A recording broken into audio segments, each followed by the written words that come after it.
හෙල්ලෝ යාළුවනේ. ඔන්න ඉතින් අද වීඩියෝ එකේ දෙවෙනි දවසේ සාර්ථකත්වයේ දෙක.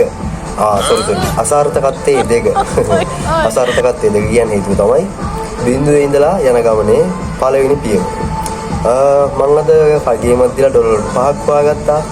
ඒ පහෙන් මම දැන් කාර් එකක් ගේන්න යන්නේ සාමාන්‍ය ලාන්සර් එකක් වගේ අවුලක් නැහැනේ. හෝ මචල්ලා ඩොලර් 5ට මං කාර් එකක් ගේන්න යන්නේ. ඇත්තටම කියන්නේ ඩොලර් 5ට ලක්ෂ 25ක කාර් එකක් ගේනවා. නෑ විහිළුවක් කරේ ලංකාවේ ඩොලර් 5ට වාහන ගන්න බෑ. පිටරටත් බෑ මං හිතන්නේ.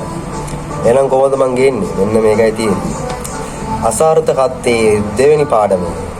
අසාර්ථකත්වය කියන්නේ පළවෙනි සැරේ බැරිුණා. මෙන්න දෙවෙනි සැරේ. ඒ කියන්නේ පළවෙනි සැරේ මම වීඩියෝ එකක් ගෙනාවා මම මැච් එකක් ගහන්න යන්නේ කියලා. මොන දෙවෙනි වීඩියෝ එක ගෙනාවා අද. ස්ක්‍රීන් රෙකෝඩ් එකක් දාගන්න ෆෝන් එකෙන් මම ට්‍රේඩ් කරන්නේ ලැප් එකෙන්. ඒ නිසා ඒ කියන්නේ මම ලැප් එකෙන් ගන්න ට්‍රේඩ් එක ෆෝන් එකේ ස්ක්‍රීන් රෙකෝඩ් එකක් විදිහට තමයි මම ගන්නෙ. මොකද ලැප් එකකින් ස්ක්‍රීන් රෙකෝඩ් ගන්න ටිකක් අමාරු නිසා නිකන් මගේ වීඩියෝ හදන්න ලොකු වෙලාවක් නැහැ. අන්න ඒකයි හේතුව. ඉස්සෙල්ලා යන්කෝ වීඩියෝ එක බලන්න.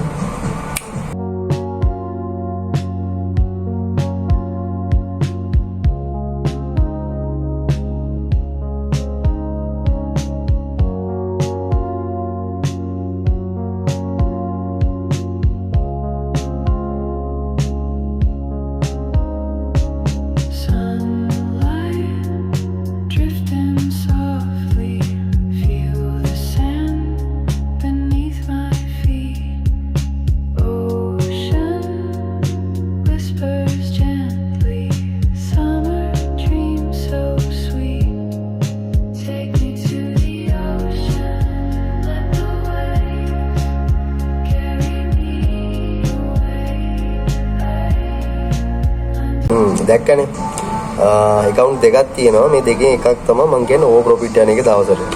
ඕගොල්ලෝ එහෙම කරන්න එපා. මම කියන මගේ අසාර්ථකත්වයේ දෙවෙනි වීඩියෝ එක මේක. මම දැන් හිතාගෙන ඉන්නේ මෙන්න මේම. හරිද? මම කරන දේ ඕගොල්ලෝට මම කියනවා කියවනේ. දැන් මම අද ඩොලර් 100ක් ලැබුවා. එතකොට මම මේ මාසය ඇතුළත මම try කරනවා ඩොලර් 10 account එකක් හදාගන්න. හිමින් හරි වේගින් හරි. හරිද? ඒක තමයි මගේ ටාගට් එක.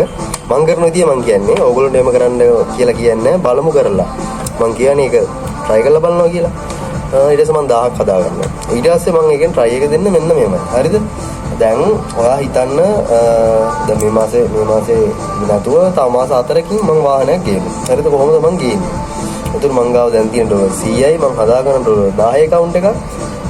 එතකොට මම හිතාගෙන ඉන්නවා රිස්ක් එක අඩුම කරලා ඉතුරු මාස 4 යන්න. ඒ කියන්නේ දවසට ඩොලර් මෙහෙමයි 66 ගානේ දවස් 120ක්. ඒ කියන්නේ සාමාන්‍යයෙන් මාසෙට දවස් 30 ගාන බැලුවොත් තුන් වරක් අතර 12120යි 66 ගානේ ඩොලර් 8000ක් 8500 විතර වගේ ගේන් එකකට යන්න බලාපොරොත්තු වෙනවා. ඉතින් අදට වීඩියෝ එක එච්චරයි ලොකුවට ඈලි කතා කරන්න යන්නේ මට ටයිම් එකක් නැහැ.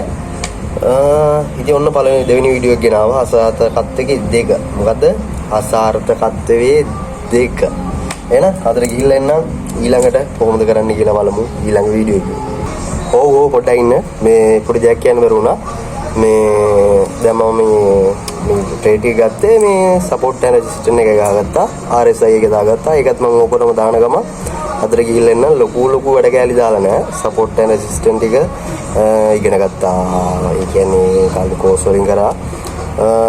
ඔයගොල්ලන්ට තෝරන YouTube එක ඇති වෙනවා වීඩියෝ තියෙනවා. ඒ ටික බලන්න. බලලා ඉවර වෙලා කෝස් කරන්න දෙයක් නැහැ. ඒක සාමාන්‍යයෙන් දැනුම තියෙනවා නම් තා චුට්ටක් වීඩියෝ ටිකක් අහලා මේ බලලා දැනුම එකතු කරගන්න.